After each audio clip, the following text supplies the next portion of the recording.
اور پھر وہ ہندو تاجر جو آیا، اس کے ہاں اولاد نہیں ہوتی تھی، تو وہ تاجر جو ہے آیا اور حضور کا پتہ کرتے کرتے آپ کے گھر تک پہنچ گیا۔ باہر امام حسین کھیل رہے تھے، بچے تھے۔ کسی سے پوچھا کہ بھائی محمد صلی اللہ علیہ وسلم کا گھر کہاں ہے؟ کسی نے کہا وہ جو بچہ کھیل رہا ہے نا، وہ ان کو نواسا ہے، آپ اس کے بعد چلے جائیں۔ چلا گیا۔ اب وہ انہوں نے بتایا جا کے کہ مجھے آپ کے نانا جی سے ملنا ہے، تو وہ ہاتھ پکڑ کے ان کو لے گئے۔ وہ نانا کو جا کے بتایا کہ نانا یہ آپ سے ملنے آئے۔ اب راستے میں انہوں نے پوچھ لیا تو میرے نانا سے ملنے کیوں آئے ہو؟ تو میرے نانا سے ملنے کیوں آئے ہو؟ تو اس نے بھی کہہ دیا، کہنے لگا جی میرے اولاد نہیں ہوتی ہے، تو میں نانا کے پاس اس لیے آیا ہوں کہ وہ اللہ والے ہیں، وہ بھگوان سے جو ہے پرارتھنا کریں گے میرے لیے، میرے اولاد ہو جائے گی۔ تو امام حسین جو بچے ہیں کہتے ہیں ہاں ہو تو جائے گی۔ اب جب انہوں نے یہ سنا تو انہوں نے یہ کہا، اس کو حسین کو یہ کہا کہ اچھا اگر نانا منع کر دے نا، تم میری سفارش کرنا۔ تو انہوں نے حامی بھر لی، انہوں نے کہا ہاں میں کہہ دوں گا۔ وہ چلے گئے اندر۔ حضور اس کو دیکھ کر مسکرائے۔ حضور کو تو پتا تھا کہ راستے میں کیا باتیں ہوئی ہیں۔ حضور اس کو دیکھ کے مسکرائے اور حضور نے اس کو کہا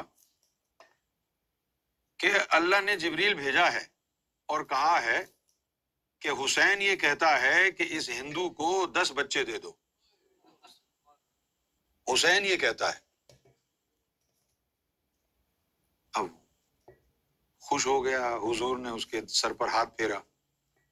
ہندو تھا وہ، حضور نے یہ تو نہیں کہا کہ پہلے مسلمان ہو جاؤ تم۔ اتنی محبت کی اس سے، کتنے محبت سے ملے۔ چلا گیا وہ تجارت وغیرہ کر کے واپس ہندوستان، اور اس کے 10 بچے ہوئے، سب بڑے بڑے ہو گئے۔ تو اب وہ دوبارہ ہجرت کرنے کے لیے آ رہا تھا، تجارت کرنے کے لیے آ رہا تھا۔ تو اس نے اپنے تمام جو لڑکے تھے 10 کے 10 ان کو کہا کہ چلو آؤ، ہم جو ہے نا ان سے حضور پاک سے ملاقات کریں گے اور حسین سے تمہیں ملاؤں گا، کیونکہ یہ حسین کی بدولت تم دنیا میں آئے ہو۔ کیونکہ بڑے بڑے ہو گئے تھے سارے۔ تو وہ حضور سے ملنے کے لیے آ رہا تھا اپنے 10 بچوں کے ساتھ، ہندوستان سے۔ وہ راستے سے گزرا ہے کربلا سے، جا کہاں رہا ہے؟ حضور سے ملنے، مدینہ، اور گزر رہا ہے کربلا کے راستے سے۔ تو اس نے دیکھا کہ یہاں پر تو جنگ چل رہی ہے، تو اس نے پوچھا کسی سے یہ کس کی لڑائی ہو رہی ہے، کون لڑ رہا ہے؟ ان کو بتایا گیا کہ یہ محمد رسول اللہ کا نواسا حسین جو ہے وہ اور اس کا گھر والے یہاں ہیں، یہ مسلمان ان کو مار رہے ہیں۔ تو اس ہندو نے کہا یوں جھولی پھیلا کے، اے بھگوان، محمد اور حسین کے صدقے تو نے مجھے یہ اولاد دی ہے، آج میں تجھے واپس کرتا ہوں۔ اور 10 کے 10 جو اس کے لڑکے تھے انہوں نے کہہ دیا جاؤ حسین کے نام پہ گردن کٹا کے آ جاؤ۔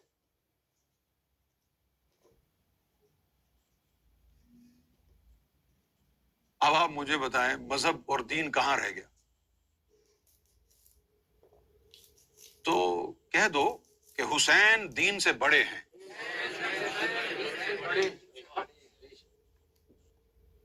وہ جب دیتے ہیں تو یہ نہیں دیکھتے کہ دین کون سا ہے تیرا، نواز دیا۔